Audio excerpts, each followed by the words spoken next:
I'd like to acknowledge that this episode of Teachcast was recorded on the homelands of the Darug people. I'd like to pay respect to elders past and present and extend that respect to all Aboriginal and Torres Strait Islander peoples listening to Teachcast today. Welcome to Teachcast, a podcast by teachers for teachers. I'm Shannon and I'm Siobhan.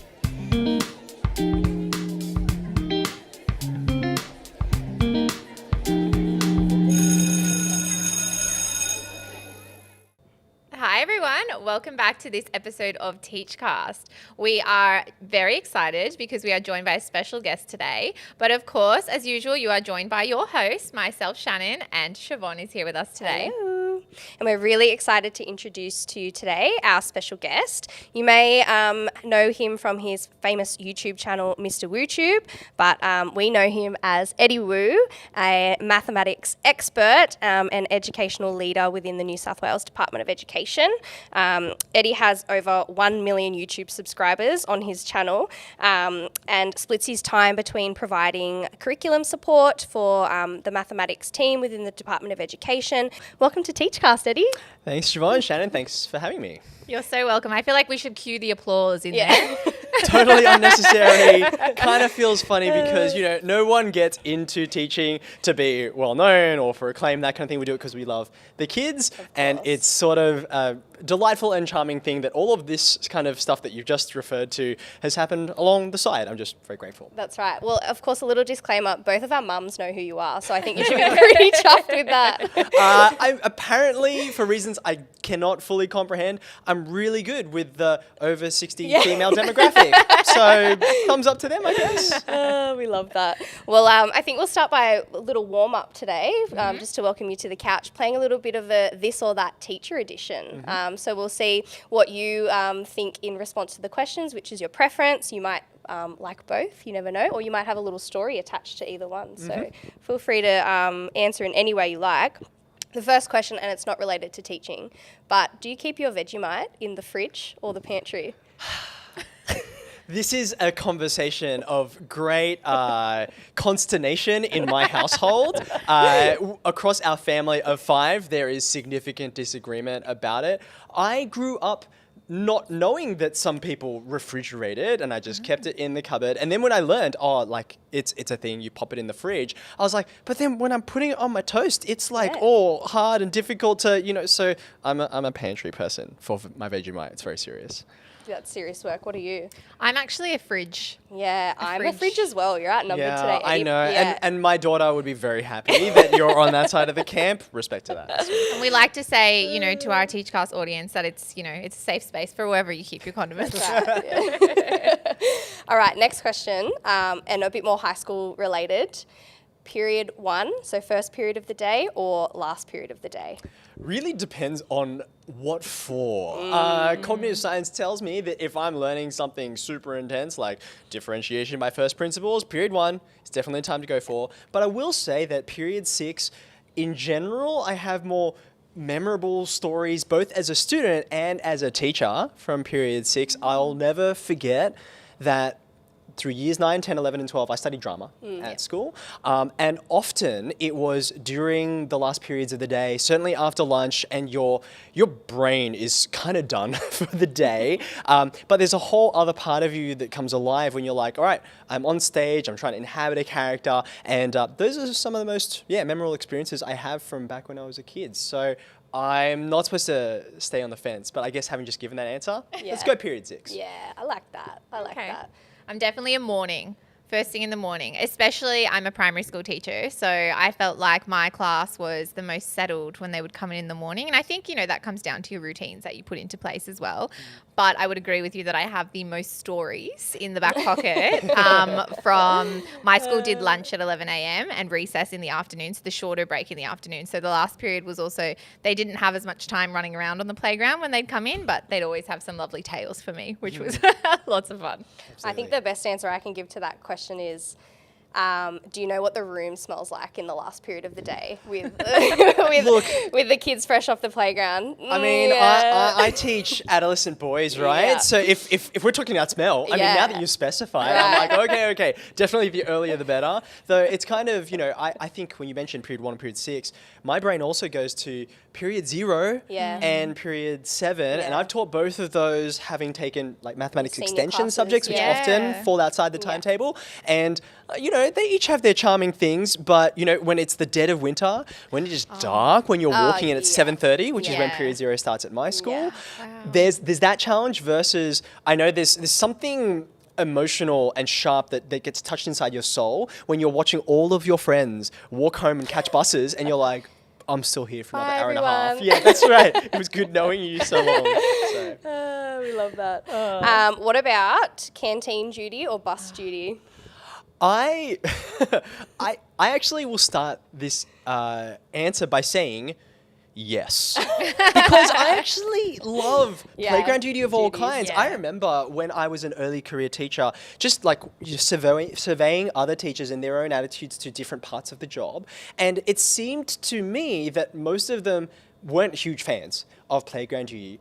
But I love being able to interact with my students in a whole different environment with different expectations. I love the different kinds of conversations you can have with kids when You see them in a different light. Oh, Yeah. 100%, right? So so overall, I'm like, I'll Yes take to any duty, of them. yeah. I probably will say, I reckon bus duty, you don't quite have to deal with the, like the pushing in line and the hold on, canteen, stand back. You've got to make sure. the hierarchy in the People canteen want their line. food and their drinks, right? Like Yeah. there's that element of hangriness. Whereas like bus duty, it's the afternoon, it's a carefree time, and you Yeah. just get to have a nice, relaxing chat with people as they're waiting for their bus. That's right. I love that. I've said this before on the podcast, but I'm a canteen girl, so I love to know what everyone's purchasing. Morning, Yes, that what are we information's getting? important. Yeah, absolutely. And lucky last, do you prefer to lead the meeting or take the minutes? Oh, I'm a minute taker.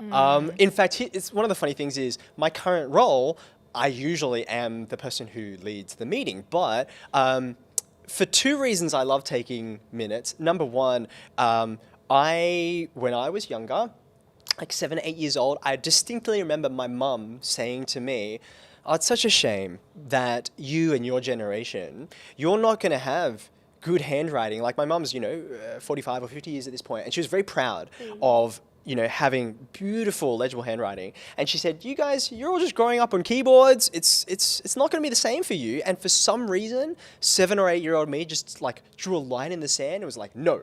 I will love and prize handwriting, and whenever I take minutes, I do them by hand because I just kind of enjoy it. Yeah. And there is also, for many teams that I've been a part of, I love being the custodian of the quotable quotes section of the minutes, where someone says something that doesn't make it into the official minutes, but Yeah. you're like, no, we all need to remember that Shannon said this, or we had a good laugh about it. So yeah, that's what I love doing. We might get Eddie's help writing the notes under this podcast. Sure. That's right. That's right. Yeah, I think I'm a minute taker only because it helps me stay present within the meeting. I feel like, especially if it's happening in the afternoon, your brain can go elsewhere. So I always volunteer to take the minutes if I can, just so I can be present in the room and actually hear what's going on. I definitely think by writing. Like I'm a verbal processor, and for the benefit of other people, rather than just talking it all out, I do like to actually write for myself, and it helps me consolidate and clear up what I'm thinking. Yeah, absolutely. Well, thanks for sharing your teacher this or that edition with some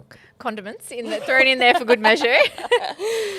We'd love to talk to you a little bit about, you've mentioned to Siobhan and I off the podcast about how, teaching is so much more than just your love for your subject, and how it's sort of bringing in the world around us for the students and making those connections. Love to sort of go through how you came to that stance on education. I think where this story begins is, as with a lot of teachers, it's my own schooling experience and what learning means to me, right? So when I went through school, certainly, as much as I love just learning within the classroom, I don't think I'm alone in that when I think back to my memories of school, I think of when I was running a drama production, or when as a school prefect we were doing a massive fundraiser and panicking that our jelly wasn't going to set for what we were going to sell, or when I was an army cadet and we were, marching around the playground getting ready for Anzac Day, or I was, in fact, helping, say a younger recruit learn how to pitch their tent, which was actually where I first discovered that I love to help other people learn, and that's really satisfying and gratifying to me, and that's kind of one of the major things that set me on the path to becoming a teacher myself. And so from all of those experiences, if you put them all together, that's kind of made it self-evident to me that learning isn't just in the classroom, and even the learning in the classroom is better and richer and deeper for all the other things and the threads that you can draw to it that attach to it. Not to mention the fact that, I frequently get asked the question, when am I ever going to have to use this stuff, your trigonometry, algebra, whatever it is, in real life? And my answer to that is always to draw threads back to part of a student's daily experience that is built on the foundation of what I'm teaching them in a day-to-day classroom environment. I like that. Do you have any examples of perhaps there are aspiring maths teachers or current, beginning mathematics teachers who are getting that common, I'm bored, this is boring, what's the point? Do you have any sort of advice to them on how to really help the student connect the learning of the concept of mathematics to their broader world and understanding? It's a complex question that you can't answer in such a short amount of time. But it is, Siobhan. But I love the question actually so much, which is why I'm kind of pausing on it, because what I think is so delightful about your question is that it sort of boils together. When I think about the Australian professional standards for teachers, I'm persuaded there's a reason why number one is number one, number two is number two, and they're there at the start, right? If you want to know content and how to teach it, which is number two, you have to know students and how they learn. And I'd add to that, know your students. So to all of those people who you identified before, Siobhan, listening out there, I would say your kids, that's your core business, right? Teaching is about students before it's about syllabuses. And so, this goes back to our comment about playground duty, and not just playground duty. It's about coaching sport or being, seeing students perform in a musical ensemble or a solo performance, of a school evening, and seeing that different side of a kid. All of that is what feeds into when that question comes to me in the classroom, in the lesson. I'm not just answering it from the point of view of, okay, here's what the syllabus dot point says, or here's the rest of my knowledge. It's how I'm related to this child. What's that dynamic between the two of us? What kind of direction will I take the conversation in? Will I talk to them about, because I know that Sophie wants to be a pastry chef and is going to get on an apprenticeship as quick as she can. Maybe somewhere through year 11, she's going to do TAFE courses. And I'm going to say, okay, this connects to your understanding of proportion when you're looking at a recipe and you're trying to think about, wow, I have 450 people I'm going to have to cater for. How am I going to work out how this scales up, right? And obviously that answer that I give to Sophie is very different to an answer that I give to a different student based on what their interests are and what they care about. Yeah, that's fantastic. I think if I think back to myself as a beginning teacher, we used to do parent-teacher interviews at the end of term one. And in my very early years, I was always quite worried, do I know my students well enough? Do I really know them? And when you sit down with a student's parents and you actually run through all the wonderful things that you've noticed, whether it be, academically, but also personality-wise as well, and all their little traits that they have. I think there's nothing more rewarding as a teacher for parents to sit there and say, wow, you really know my child. And it's such a special sort of, we are so blessed to have that aspect of a student's life, that we get to sit with them for a year, however long that, you follow them through school, and have that insight into what they want to do and what they want to be and how we can use that in our classroom. Shannon, I think your choice of words is really delightful, because special and blessed are exactly right. I'm thinking of the word privilege. I always, I'm full of wonder at the fact that we get to have this very special opportunity, this unique opportunity, I would say, to be, this adult presence in a child's life that's different to their parents. And I want to say, I'm biased, obviously, but in a secondary context, often these young adults are growing up, and even though their parents are so important, and whichever older people in their own family context are super important to them, sometimes, certainly if me as a 16-year-old has any indication at all, like parents are the last person you really want to pay like seriously attention. Yeah, that's right. And even if they say something that's right, you're like, I'm not going to admit it to you though. Right? Whereas as teachers, we get to see our students day in, day out over the course of years. I love the transformation you can see in a child from where I get to see them ages 12 to 18. Like, it's sometimes almost unrecognizable, except for the fact that you're like, yeah, James, you used to be, like, your email address in year 7 was annoying_guy2@yahoo.com. And now look at you. Now look at you. I am so proud to have played a small part in the young man who you are now, going out into the world. Like, that's amazing to me. So I love it. Yeah, and actually a common question that I get asked at, because we go out to a lot of events, just even with the general public, so people who have never had actually thought about becoming a teacher. And one question I always get asked is, what's the thing that surprises you the most about teaching? And I think it's just that. I obviously expected the connections to gain that connection with the students, but the one thing that surprised me the most was how important of a role you play in their life, and that's a massive privilege, but also like a big expectation that you have to fulfill. So I think that that's something that people should be prepared for and consider when going into teaching, because it is going back to, it's more than just a love for your subject. Like, I could be great at writing an essay, but can I relate to the student who doesn't know how to write an essay and get them to the point where they're writing a sentence, then they're writing a paragraph, and then they're adding a topic sentence, and then they're putting evidence into their work? Like, how do I motivate and inspire them to do that? And I think it's at that core, relating to them and finding what they like and how you can back to know them. And how you can make the work relevant to them, and like even set little goals for them that they can tick off. And I think that my answer always to that question is, I think it's the connection that I was the most surprised about. Obviously, I knew it was going to happen, but the depth, I suppose, I think that people really need to consider. I'd be interested to hear from both of you, what is the most surprising thing about teaching that you experienced in your career? I feel like, you hear telling that story, Siobhan, of how you share that with people who are considering the profession.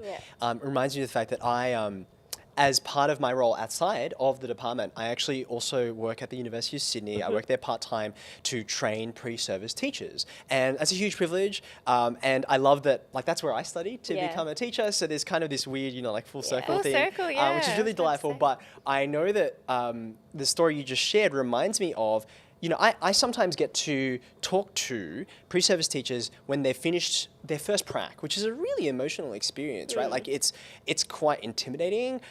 You're excited about it, but then you're like, whoa, this responsibility, this weighty burden is on my shoulders. And, I remember hearing when I was a pre-service teacher, it's like, it might be your first time, but for the kids, it's their only time. So do not mess with this opportunity and pour your heart into it, right? And I remember one of our pre-service teachers who I was mentoring through the placement experience, she said to me, almost word for word what you said, she's like, I knew that the connection with students was going to matter, but I did not count on, and she was telling this wonderful story of a student who had not done as well as he wanted to on this particular assessment task. But she sat beside him in reviewing his work and said, hey, you know what? Like, there's a few questions here where, you have, I can see your thinking in this. I reckon we might be able to go to the teacher and we might be able to say, I think this is against the marking rubric, worth a mark or two more. And even though if you just looked at it objectively, you wouldn't have said like, oh, that's an amazing result. That little interaction meant so much to that young man. And this pre-service teacher was relating to me. She said, I would never have believed until I experienced it myself how much that would hit me and, how moved I was just to be able to help lift this student's concept of himself and to play a really important role in that. So that was surprising to her. I don't know what you're thinking, Shannon. I'm just thinking of that student and, sitting in their shoes, like, to feel so, seen and valued by that pre-service teacher, I feel like it's just such a, again, special thing. I think for me, with teaching, I wasn't prepared for how much those little people, how much of your heart you give to them, and how every year you think, I don't know if I can fit any more little people in my heart. But you seeing them grow up, and I had a year 1 cohort a few years ago, and they graduated year 6 last year. So I went to their graduation, and I think that was a really special moment for me, because some of those students, like, we started day 1 learning to read, almost starting to, write their name. They went from writing sentences to writing, huge stories, and to now see them going off to high school, I think that is just so, like, that was the epitome of teaching for me, and being on that journey with them. And no matter what year you teach, the years that they go through school, like those interactions that they come up to the playground and they have special memories with you from your class. They say, oh, remember when I was in 1B and we did this art activity, and you're like, oh my goodness, like that art activity that I put, time and energy into, that stuck with that student all the way through. And I think that is just so rewarding to have that impact on their lives. Their eyes even light up when you haven't seen them after a while. Like, so perhaps you've moved schools or whatever, and they say, hi, miss, how are you? And you address them by name, like, hi, Eddie. And they go, oh, you remember my name? Of course I remember your name. There's space in my brain for you, and then also in your heart, right? Like, as, cliche as it sounds, it's I've so gone the true. wholesome route. Yeah, wholesome route. But it reminds me, actually, now that we talk about this, it reminds me of a time Siobhan and I were at Sydney University again presenting to a cohort of pre-service teachers, and we bumped into one of Siobhan's old students. Yes. And Hi, Morgan. I sat back and listened to the conversation, and he was studying, what was he doing? Chemical engineering. Wow. And just, he was so proud to have bumped into Miss Rossen-Road, and I was like, it was lovely to watch that interaction. And it's so true. Like, the connection just follows through. He was tall. He'd been to Europe and Japan and was planning a trip to America. He was a real grown-up. And just all of these things that I sort of thought, like, wow, I'm so proud and privileged to have taught you, and like you said, see you grow from a young boy into a young man, and like you embark on your future. I mean, I've had students who are stars in Netflix shows, so it's like, wow, you see them after school and in a new context and in a new light, and you sort of say, they might think that you forget them, but I'm like, don't forget me. Don't forget your Year 12 English teacher. And I think it's also really important, like what's going on in the back of my mind. So I've been teaching for more than 15 years now. And, I think this is something which is really important, like as I've matured, I guess, to know that it works both ways, right? I remember hearing, but not appreciating back then in a full sense as an early career teacher, that the best thing about teaching is that it matters, right? All of these stories that we're sharing, the impact that it makes on students in a personal way that completely alters the trajectory of their life, right? But the hardest thing about being a teacher is that it matters every day. Yeah. Like every little interaction that you have, when you talk about bumping into a student after perhaps several years, and almost without exception, if a student comes back to school, or if I bump into them elsewhere, and they will bring back some memory of what time in my class or my touch football team or whatever it was, their memory is, this is embarrassing to say, maybe it's just a reflection of my age, but it's not something that I distinctly, specifically remember, having that conversation with you.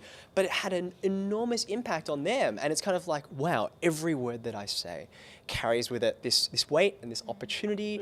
And I do think, like, teaching's not for everyone. I think that's really true, and there are tough days, and you do need to go in with your eyes wide open. And I think what you spoke about, professional placements experience, is such a valuable part of your initial teacher education degree. And it is a time where you can jump in and make mistakes with the guidance of a supervisor, because once you're finished your degree and you're out there in a classroom, with your class full time or in whatever capacity that looks like for you, it's a very different situation. So it's a great time to try things and sort of test the waters, I suppose, and really see. I would say for me, your passion for education really shines through. And with someone who has so many years under your belt teaching in, New South Wales public schools, what would you sort of say to beginning teachers now to keep that passion alive and to keep that learning and the encouragement going? I think the biggest answer to that question, Shannon, is what we've already been talking about, which is that students are at the heart. You never grow beyond that. And, you know, going back to your question before, Siobhan, about what's surprising, I think the novelty of teaching every new cohort of students, you know, like I teach a timeless subject. Pythagoras' theorem is true today as it was centuries ago. And I've had friends who are not educators and they've said to me, Eddie, doesn't it drive you mad? You know, you are teaching to the beat of the same bell and it's more or less the same syllabus over and over again. Don't you get bored?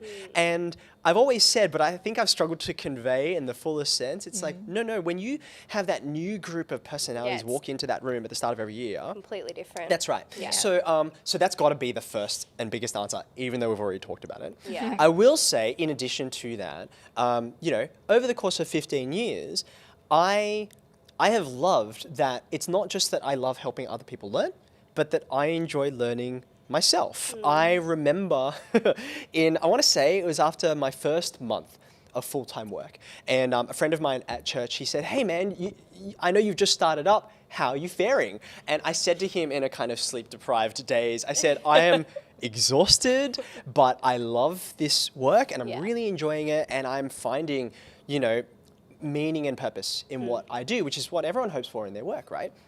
And he looked at me, he paused, straight in the eye, he said, I give you about 3 weeks. And I was like, hey, thanks for that, you know, upbeat. Encouragement. Yeah, exactly. Yeah. And, you know, I know what he was getting at because the realities of full-time work, especially when you can call this, you know, some dazzling family planning if you like, or a brave navigation of, a navigation of that fine line between bravery and stupidity. But my oldest child was born 6 months into my first year of work. Yeah. So I had a little newborn at home and I was tired, but I really did love it. And 15 years later, I actually think I've been discovering even more reasons to see the value and the dignity and importance of the work that I do. And it means that I'm solving different problems to what I started out with. I remember as a classroom teacher, there are lots of things about what my work was at that time, which I just kind of took as a given. I'm like, this is what working in a school looks like. And then I realized, like the late Steve Jobs said, that when you have that realization that so much of what is around you, the way that we do things, was made up by a person just like you, that frees you to say, maybe we could do it differently. Maybe there's a better way. And I think because us as teachers, growth is a part and change is a part of our profession because that's the premise that we encounter students in. Like, I'm here to see not just you as you are, but who you can become and you growing into that. And I think we should apply that to our own work as well. And so as I've sort of molded from classroom teacher to a head teacher to someone who is now working across the system, who's working in universities and so on, I love that I've had the opportunity to expand my own knowledge and challenge myself with problems that are bigger than what I ever thought I could ever take on. And it shows your students as well that lifelong learning and how important that is. And I think, like, even when I would, as a classroom teacher, take on roles external to my classroom teaching job, you know, like extracurricular, for example, that showed my students that, hey, I might not be a dancer, which has come up on the podcast before, but you know what? I'm going to try, because I know that the students in year 5 and 6, they need a senior dance teacher right now. And you know what? They want to dance and they deserve to dance, and I'm going to give it a go. Let the kids dance. Let them dance. And I'd be really open and honest about it. And I'd be like, you know what, boys and girls, I'm nervous. I'm feeling a little bit nervous, but I'm going to try it. And it's that whole lifelong learning. And when they see that as a role model, you know, I think that's really inspiring for them as well. I think that so much of what I've realized as I've grown as a teacher is that, you know, being a great teacher is not about being the font of all knowledge. It's about, as you said, modeling what it looks like to be the lead learner in the classroom. And I love being able to embrace that and show that to the kids as well.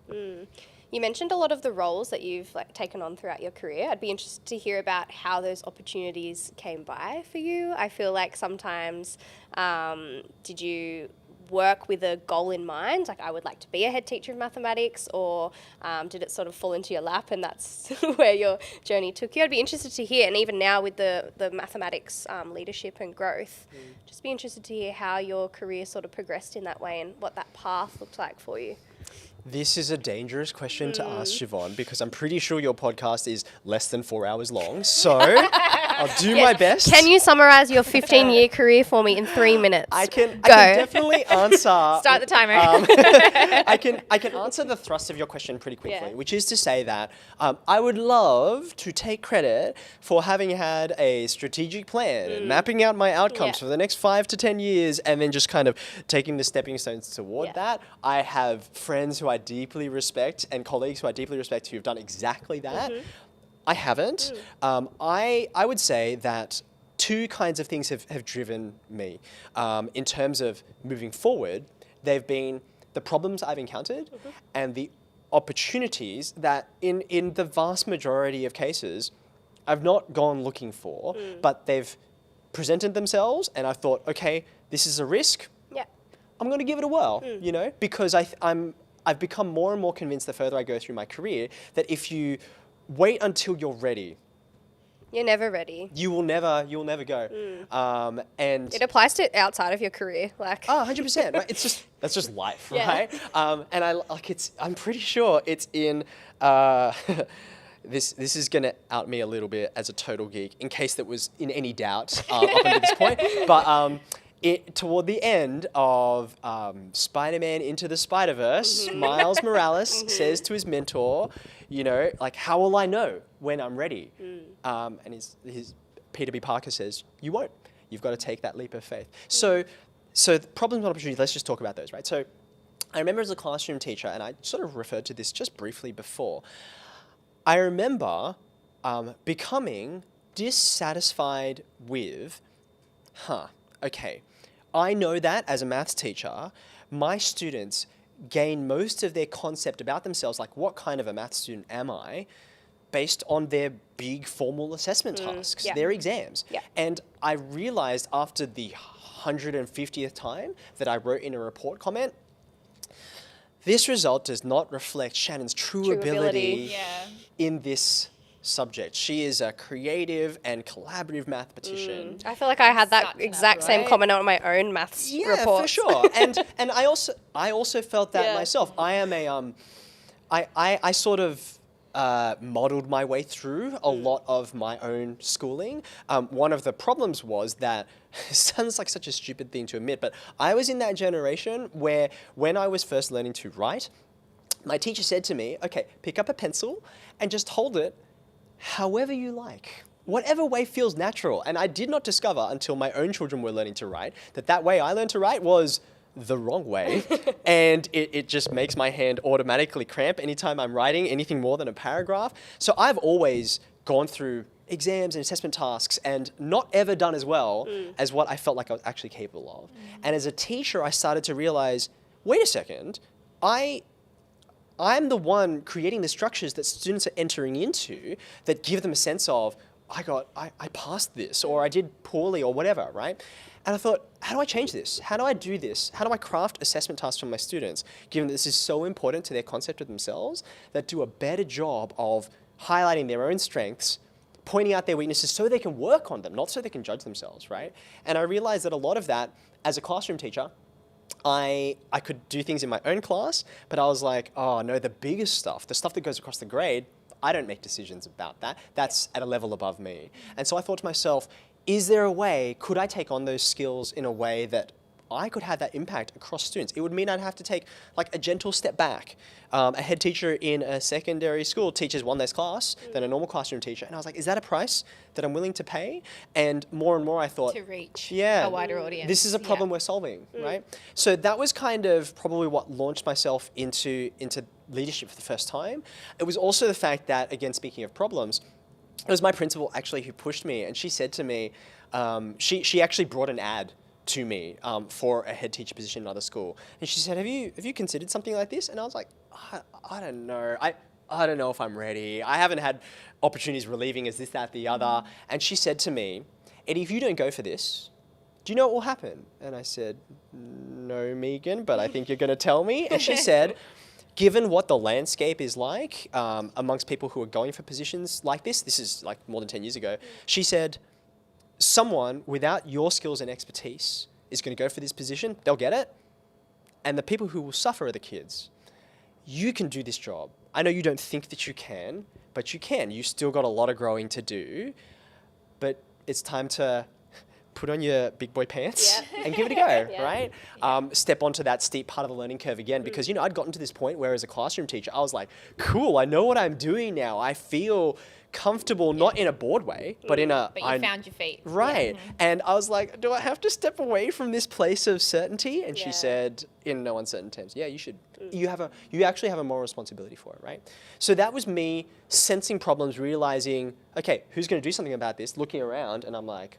Oh, wait, it's me. Right. Me. Tag you're it. And then the other one is opportunities, right? So, you know, feeding off of, I mean, you mentioned it before in the introduction, I started a YouTube channel 12 years ago now because there was a problem I wanted to solve, right? I had a student, he was unwell, he was being treated for cancer, so he was immune compromised, and I was like, how do I help him to keep up with learning with the rest of his peers in a way that was better than just like here's chapter 5 of the textbook. Teach yourself. Yeah, exactly.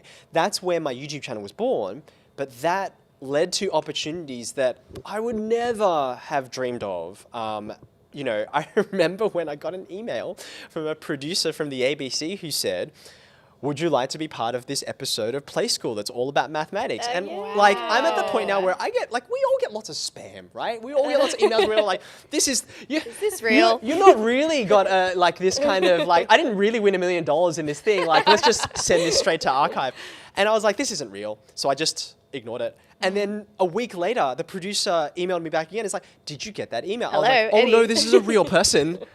Like, what an opportunity. I didn't go knocking on any doors for that. I just feel so grateful to have had that chance. And I went on that show and I danced like a dinosaur with my heart out. So those are the kinds of opportunities which I feel grateful for. And I just want to take each step as they come. Yeah, I'd love to talk a little bit more about your YouTube channel because you do have a real global audience. How does that sort of sit with you having such a reach far and wide? To be perfectly frank, I find it hard to conceptualize in my head because it's more than 1 million subscribers, and like even as a person who works with numbers all the time, like I can't even fully picture that. Like I teach at a school of 2,000 students. You don't ever get all 2,000 of those kids in one place at one time, except for when we do a fire drill, right? So it's like, okay, we're all evacuating onto there they all are. We don't even all fit into our school hall because there's too many of us. To then say like 1 million or more people, it's actually quite hard to fit in my brain. And I honestly, most of the time, 99% of the time, I don't think about it. I'm convinced that part of the reason why my videos on YouTube have had any kind of traction is because the thing I'm thinking about, or rather the people I'm thinking about, are just these 30 kids in front of me. And Sometimes what's good for one can be good for all in that sense. 100%. So, I don't know, Shannon. I think I kind of push it to the back of my mind. Every now and then I get a reminder of it. It's really delightful that I am... I'm not so well known that I can't go out for a jog and get embarrassed that I'm like, wow, look at that sweatty guy running across it. Is that maybe Eddie after Wu? this podcast episode, Eddie. Again, you haven't met our mums yet. But at the same time, I am old enough that someone who has been able to enjoy my work and benefit from it from afar, I'll just be in a pub in regional New South Wales, visiting a school and having dinner that evening, and someone will come up and be like, are you that maths teacher guy? And I watched your videos 4 years ago, and I'm like, it's a huge privilege. So I I honestly don't think about it too much, but I'm delighted that it does get to have that. Well, I'll give you a little story because during our learning from home period that we all went through over those rocky 2 years, I taught a stage 3, 5, 6 class, and I was creating some videos for them. And when I had a wellbeing check-in on, it was a Wednesday, we used to do wellbeing check-ins on Microsoft Teams all together with my class. And one of the boys in my class, he said, "Wow, Miss, you really reminded me of Eddie Wu in your problem of the day, Stu problem of the day for mathematics video." And he said to me, "Do you think you'd start a YouTube channel like Eddie?" So that's very there sweet. You go. I was likened to your content. What I love is that if you ask any of like my 3 children, like being likened to me to them would not be a compliment. And you know, even my youngest son, he was like, "Daddy, these kids at school said I look like you," and I'm like, "Sorry, kid. Like that's not a win." But I'm so delighted that was obviously a plus for you. Yeah. You know, especially for so many people in the younger generation. You know, being a YouTuber is like a thing to aspire to. Oh, it right? is so Yeah. common when, you know, you speak to them about what they'd like to be when they grow up. And I always love having those conversations. I think it gives you such a good insight into their little personalities. But a lot of them say YouTubers, and the reality is that they are growing up looking up to YouTube sensations, and it's sort of our new way. So yeah, it's incredible to see the younger generation, you know, already watching mathematics videos, which made my heart very happy. And it's like it is a form of mentorship because no doubt other teachers are looking at your content as well. So I think that you're having a lasting impact on the students who can access the learning globally, but also to teachers as a form of professional development. Yeah. And I think, I mean, we've only got you for a couple more minutes, but I think that leads me to asking a question in terms of mentorship. Have you had a powerful mentor who's sort of guided and directed you through your career that you'd like to reference, mentor, mentees? Yeah. The hardest part of this question for me is that I have too many to choose from. And I actually think maybe that's part of the lesson that I want to convey, that like life's too short to only learn from your own mistakes.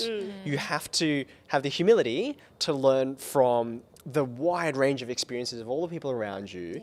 And I still remember my tertiary supervisor, the person from uni who was looking after me when I was on placement as a student teacher. She said, "You will learn something from every teacher that you interact with. You might learn it by counterexample, but if you got your eyes open and you're respectful and you pay attention, you will see things in every classroom that you're like, that's amazing. I want to learn how to inhabit that myself," right? It is really difficult to pick one out. But you know what? I think the place that I'm going to go is I generally try not to embarrass people who are still in the profession because they're going to say, like, they're going to encounter people and it's like, "Hey, you're still doing this right now." But I'm going to pick out someone who I'm cheating because he's just retired. So my principal for the last 10 years, he was an enormously valuable mentor to me because I just learned so much. So much of who I am as a leader came from him, both consciously saying, I want to be someone like him who's respected and who pays respect also to the people who work under him, that I never felt talked down to. I always felt like I had time from him, which is incredible. Like principals, I now reflect back on, because I get to interact with lots of principals. I'm like, how do any of you get any of your own work done? Because you are constantly interrupted by people who I'm like, yeah, exactly. Yeah. And I'm thinking about him because it's not even consciously, but subconsciously. You know, the way that I ask questions of why I'm doing what I'm doing, how I know it's having impact, they come from him. So I'm so appreciative to the conscious and subconscious influences he's had on me as a leader. And I know that like he's an English teacher, and so I know that as a maths teacher, we often thought of each other as like he was and is really great at picking apart data, and I characterize us as, he was an English teacher who loved a good number, and I'm a maths teacher who loves a good word. So, yeah. Oh, we love to hear that. Well, what a lengthy career he would have had. So really nice to hear about that. All right, I think that might be all we have time for today. Thank you so much for joining us on the Teachcast couch. We are very grateful, and I think, you've covered a lot of wonderful aspects of teaching inside and outside the classroom that will, sit with beginning teachers and future teachers' minds and have them thinking along their career and inspire them. So thank you so much for joining us, Eddie, and we'll see you all next time. Thanks for having me. Bye. Thank you for tuning in to Teachcast, where we explore the dynamic world of education. Don't forget to follow, like, and subscribe to be notified when new episodes become available. You can find us on social media via our handle @TeachNewSouthWales. Until next time, keep learning, keep teaching, and keep making a difference. Teachcast is a podcast by the Teach New South Wales team from the New South Wales Department of Education.